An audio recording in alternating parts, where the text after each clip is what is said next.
Adama. Il n'affrontait plus une simple adversaire. Il affrontait la femme qu'il n'avait jamais su aimer. On raconte, là-bas, dans la grande ville de Dakar, l'histoire d'un homme qui croyait tout avoir. Sauf le cœur de la femme qui partageait sa maison. Son nom, c'était Adama Diop, le plus grand avocat du Sénégal, directeur d'un cabinet réputé dans toute l'Afrique de l'Ouest. Costume taillé sur mesure, montre en or, sourire de façade, aux yeux du monde, Adama incarnait la réussite. Mais derrière les murs de sa villa sur la Corniche, son royaume était froid. Sa femme, Aïssatou, vivait dans l'ombre.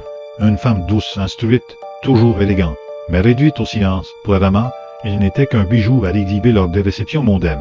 Pour elle, le mariage était une prison dorée. Ce que personne ne savait, c'est qu'avant de devenir Madame Dion, Aïssatou était connue sous le nom de Maître Sow, la reine du barreau, redoutée dans les tribunaux de Bamako-Abidjan. Sa voix faisait trembler les criminels, et ses plaidoiries faisaient pleurer les juges, mais par amour, elle avait tout abandonné. 3 ans de silence, 3 ans de mépris.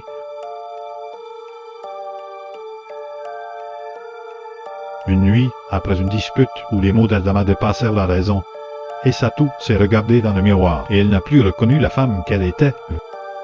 Alors, au petit matin, elle a quitté la maison, laissant derrière elle le collier de perles blanches qu'il lui avait offert le jour du mariage. Les rumeurs ont envahi la ville. Aïssatou Diop a quitté son mari. En quelques semaines, elle a repris son nom, sa toge et sa réputation. Et lorsque, pour la première fois depuis 3 ans, elle est entrée au tribunal de Ouagadougou, le silence s'est fait. Sa plaidoirie dans l'affaire Karim Konaté, un criminel redouté, fut si brillante que même ses adversaires se sont levés pour applaudir. Les journaux l'ont surnommé le phénix du tribunal. Pendant ce temps, Adama, rongé par le remords, regardait les journaux, la radio, les plateaux télé. Partout, le nom de sa femme brillait. Alors, il tenta de la reconquérir. Dîner romantique au lac Rose, voyage à Abidjan, bijoux rares de Cotonou, et sa toux restait de marbre. Et puis, le destin les a réunis une dernière fois. Au tribunal de Dakar, lors d'une affaire internationale qui opposait 2 grandes compagnies. Lui, en avocat principal de la défense. Elle, en chef de l'accusation. Ce jour-là, toute la presse était là.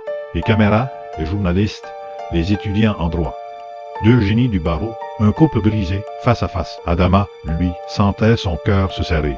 Il n'affrontait plus une simple adversaire. Il affrontait la femme qu'il n'avait jamais su aimer. À la fin du procès, Adama s'est levé. Sa voix tremblait. Devant les caméras, il a dit « Pardonne-moi, Aïssatou, pour toutes ces années où j'ai oublié qui tu étais vraiment. » Mais Aïssatou, sans un mot, a rangé ses dossiers. Elle a passé près de lui, sans le regarder, et a quitté la salle. Le silence tomba sur le tribunal. Ce jour-là, Adam a compris qu'il avait tout perdu. Pas seulement une femme, mais la source même de sa lumière. Quant à Aïssatou Sow, elle marcha hors du tribunal, tête haute, le soleil caressant son visage.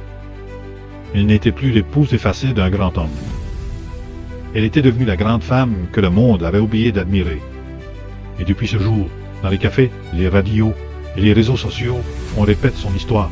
Ne méprise jamais une femme, car si elle décide de renaître, c'est le monde entier qui verra briller sa couronne.